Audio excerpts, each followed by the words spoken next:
রাজধানীর শিশু একাডেমি চত্বরে গাছ চাপা পড়ে এক নারী নিহত হয়েছেন। আহত হয়েছেন আরও ৭ জন।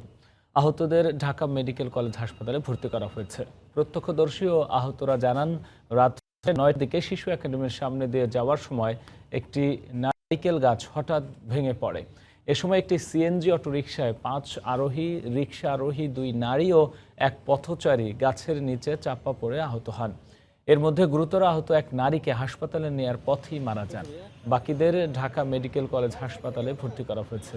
আহতদের মধ্যে জাতীয় পার্টির কেন্দ্রীয় প্রচার সম্পাদক খোরশেদ আলমও রয়েছেন।